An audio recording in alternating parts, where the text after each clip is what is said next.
Hi, so on the main channel we've obviously been working with water as a potential for generating electricity, and we've been looking at the modern stuff, the latest research, the cutting edge stuff on tribal electricity and capacitance, and using that as direct generators with this rainwater generator, and we developed it into a rainwater wheel. But I don't only think that looking forward is the way to go. I also think there's a lot to be learned by looking backward. Now, some people think I'm as mad as a bag of kittens when I do something like that, but there's lots of reasons to do that. One thing is it's a tried and trusted technology that we know works.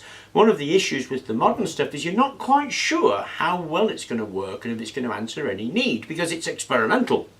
With the older stuff, we know it's been used, we know it works, and we know it can do something real. And that's what's so exciting about these water motors. Now, I've been researching a bit of the background on this and what potential it might have for doing something real and being a potential power source for us to do things like run our own houses. Now, these motors, they can give up to 1/3 of a horsepower at this kind of size using the mains pressure.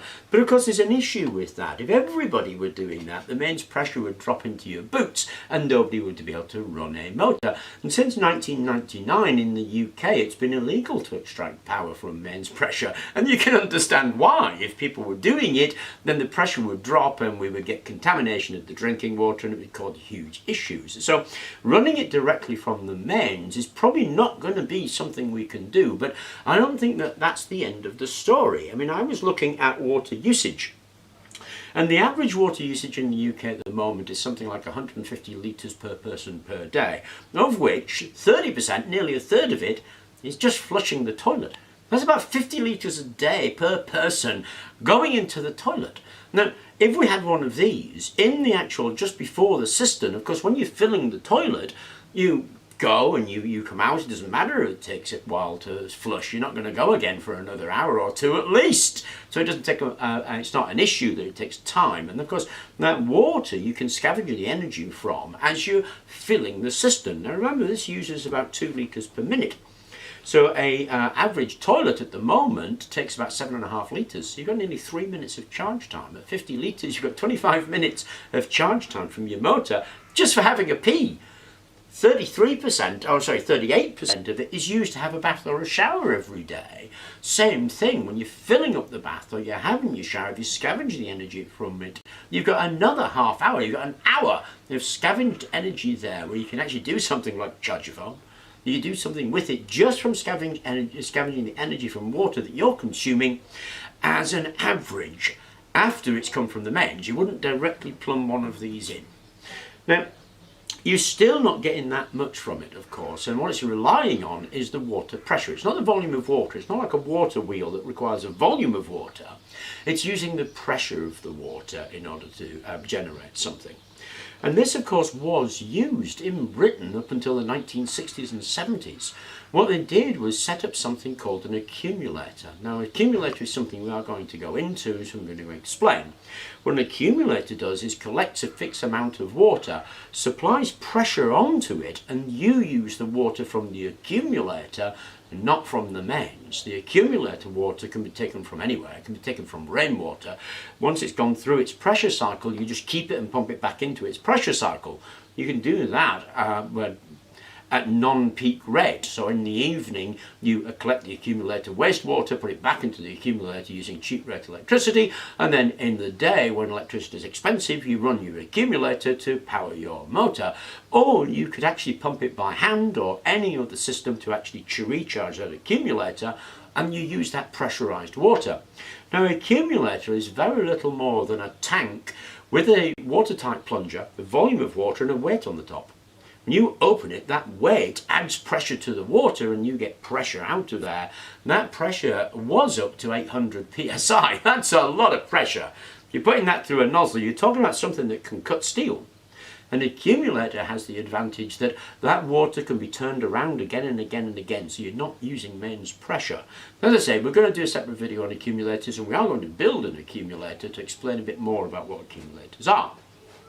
But if we link water motors with an accumulator, with the normal wastewater that we're actually just using from the mains, we won't tax the mains supply, and so suddenly it becomes usable as an alternative power source. Now, if you think of the accumulator as a battery, then you're actually looking at a battery that basically lasts hundreds of years.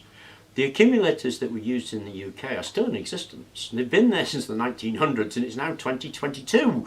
They've been there 120 years and they're still working. If you buy a battery bank, that battery bank's got about 5 years maximum in it, probably 3 years. You need an awful lot of electronic control for a battery bank, but you need nothing, next to nothing for an accumulator. So the thing lasts forever.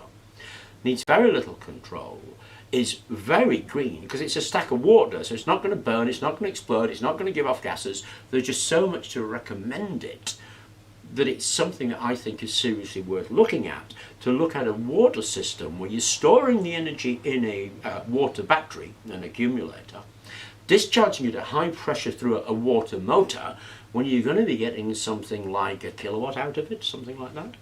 So this system has me fascinated at the moment. Now obviously we've been looking at the ways of making motors that is approachable to everybody. It's not something you need specialised tools for, not something you need to have cast, not something you need to worry about. It's something you could do with a handsaw. Okay, your percentage efficiency is going to go down if you do that, because the better you make it, the more efficient it is, obviously. And if you're doing other alternatives, the efficiency is the price you pay for the ease of construction. Now, of course, we are going to make Pelton wheels, and I've got a whole load of teaspoons right here for exactly that reason. And we're going to make a Pelton wheel and put it on magnetic bearings, absolutely. But you don't have to. If you wanted to do something, then you could make this version with hand tools and gain 50%. Because even though you may think of it as 50% efficiency, you're losing 50%, that's one way of looking at it for sure. The other way is if you don't get that 50%, you're throwing it away. You're wasting the 50% you could have got because you're daydreaming about the 50% you might get. So even doing something, 10% of something is a hell of a lot more than 0% of everything. And that's why we've been looking at these things, is because we're looking at how we might be able to do stuff from ground up, which anybody could do, to a more elaborate version maybe, where it's going to cost you a bit more to do, but you're going to get an efficiency improvement. Anyway, I thought I would go through the possibilities of a water system, because water is more or less ignored as a potential. But it can perform the same functions. It can be a battery, it can be a store, it can be a generator, and it can be renewable. We can constantly turn that around the cycle. We don't have to use pressure from the mains and chuck it down the drain. We can constantly turn it over and over again. So I think it has a lot that could be attractive to people, and it is very doable and very controllable and understandable by a huge range of people. And that's partly what's got me excited about it, is that it has that potential to be a real viable power source for running your home, even if you don't have water on your site, even if you don't have a stream, even if you live in a flat, even if you live in a built-up area. It has tremendous potential for being a source of home generation. Anyway, I thought I would go through that, because sometimes when we think of something, we think that, oh no, that's not doable because of this, this and this. And yet it's actually very doable if we change our view of it a little bit. I hope you enjoyed the video. I hope you're enjoying the series. Thank you very much for watching, and please do remember to like and subscribe.